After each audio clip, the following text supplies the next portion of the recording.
back to Ether Hour, everybody. I'm your host, Conrad Franz, joined, as always, by Dimitri Kalyagan.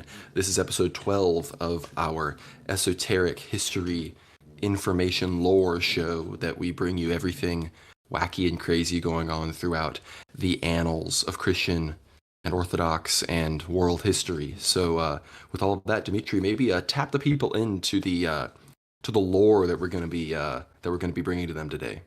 Well, I suppose we'll be touching upon several Russian legends here.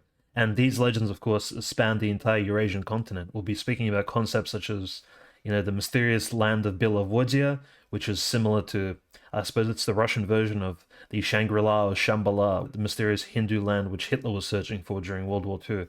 We'll speak about the legends of Kitezh Grad, and as well as the Holy Lake next to Moscow, which recently the Muslims wanted to build a mosque next to, and just the theories of, exactly how all of this ties into, modern sort of concepts of a land which is hidden away from human sight, but which legends speak about, as well as some legends actually related to church theology as well, or not even theology, but lives of saints, and in that regard, it does interest us as well. And of course, a lot of these legends arise from Russia and those countries adjacent to it. But I guess where do we begin? Belovodye, the land of the land of the white waters, essentially, is what it translates to.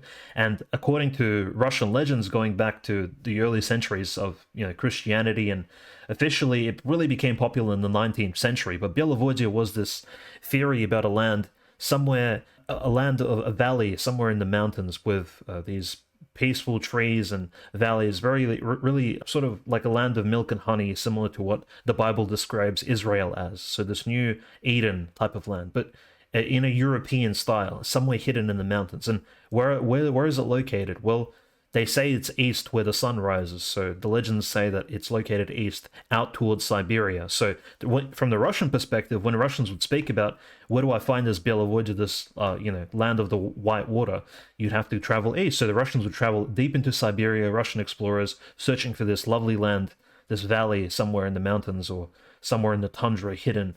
And many of them wouldn't return, but some of those who did, they came back with different various stories, and some of those stories were, whether or not they were true, would they would speak to that they've actually found this land somewhere east in the mountains hidden. And of course, this legend grew on and, kind of embedded itself in the Russian psyche of, this particular land. And there's even people living there, apparently, people who live away from the Russian government, away from the Soviets, away from the rule of the Tsar, kind of free in this weird land of equality and brotherhood where everybody lives in this Edenic state. And, we'll just kind of touch upon exactly how Belovodye came about, this legend, which grew so popular that there were even plays and poems about it in Russian songs in the 19th and the 20th centuries.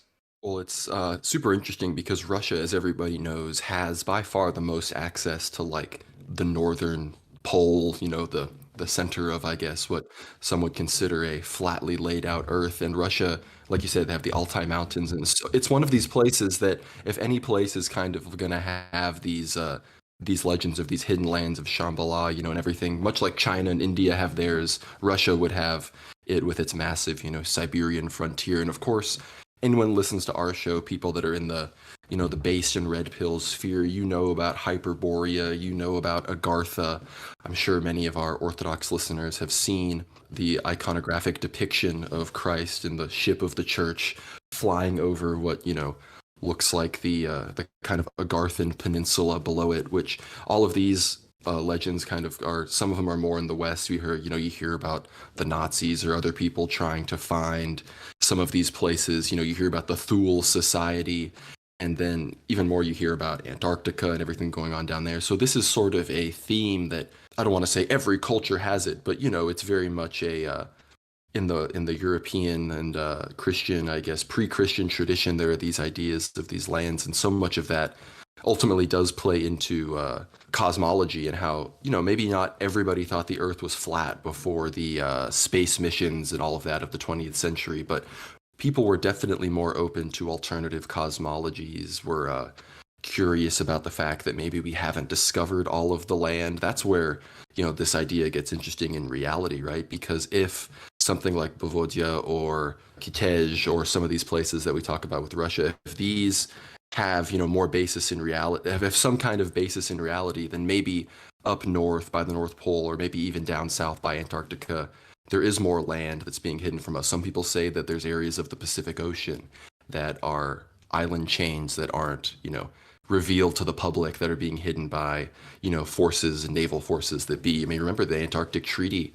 No one's allowed to just go down there independently. No one can colonize it. You're not allowed to bring independent fuel. You're not allowed to leave anything behind, to the point where you like get arrested. So they have all these, all these rules about supposedly protecting the environment and everything that make it where you can't go to these places. But, back in the day, when people like the old believers that we're going to explain a little bit in Russia, when they were, being driven out, and there was no international treaties about how far you could go north or how far you could go east or west. So we like with our overactive imaginations and our sense of whimsy to imagine that some of these places very well may be out there in one shape or form or another. Yeah, and of course, a lot of these places, in many ways, almost seem symbolical. Like there was a famous case in, the story of Kitezh, so the city that during the Mongol invasion of Russia during the 1200s, they approached this Orthodox city, they besieged it, and the Mongols would savagely take cities. They had siegecraft down to a T. Of course, they would cut down all the nearby trees, which Russia had an abundance of. They would build siege towers similar to what you'd see in movies like Lord of the Rings, and they would literally take the cities. They would set them on fire. And because of the abundance of timber and the particular architectural means by which the Russians built their cities, a lot of these cities would simply burn down, like Vladimir and Kiev in the 1200s. But the city of Kitezh was besieged, according to legend, by the Mongols in the 1200s, and during the siege they killed the prince, they killed all of his knights and bogatiri, all of the boyars died, and even the wives of the knights and the knyaz, they would pick up their weapons to defend the walls of the city, until only the children and the elderly folk in the city remained. And of course the priests were praying inside the city itself, and as they were praying, suddenly water started coming out, and the city submerged, became invisible, and at the same time a lake appeared around it, and the city literally submerged like a submarine, and the Mongols had to retreat. And according to legend, this particular lake, the lake has a really cool name as well. It's called Svetla Yar, and in I guess in the old pagan times, Yar or Yarilo was the god of the sun. So here's the Russian version, I suppose, of the pagan god Ra, like in the Egyptian myths. So Svetlo Yar, Svet means light, and so the light of Yar was the name of this lake. Now, it's what's interesting about this particular lake. It's, when you think about lakes, you think of Loch Ness. Or lakes have very interesting legends about them anyway. Like in general, lakes are very mysterious because they're not rivers, they're not tied to a source, they're kind of just there, like mirrors into a different world, perhaps. And so just spiritually, even for pagan peoples, there's always this particular mysticism around them. Even the Sea of Galilee, in a way, is a big lake.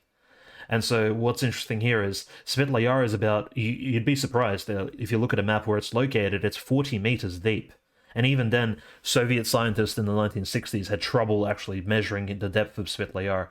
Svetla Yar is also located close to the place where Saint Seraphim of Sarov actually stood on a rock for 3 years, consecutively. And that particular those very interesting forests where a lot of Russian monastics went. It's not next to, the lake is not connected to any particular town or village, so it's a bit hard to go there. There aren't any churches built nearby.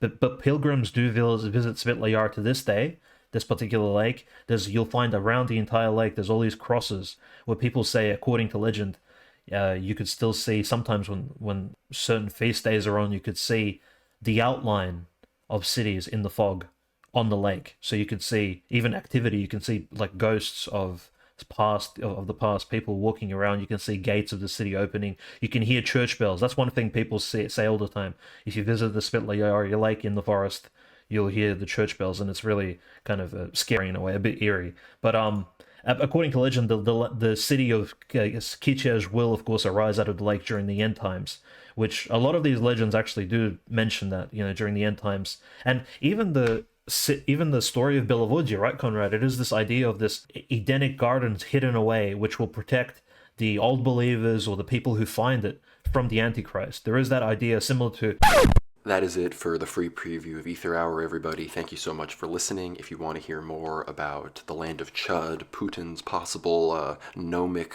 roots within the Altai Mountains, be sure to subscribe on Substack, worldwarnow.substack.com. You get access to all of the Ether Hours behind the paywall, as well as our articles that have sections behind the paywall as well. It really helps us out, helps us make more and more content. So thank you so much for the support, and God bless. Yes,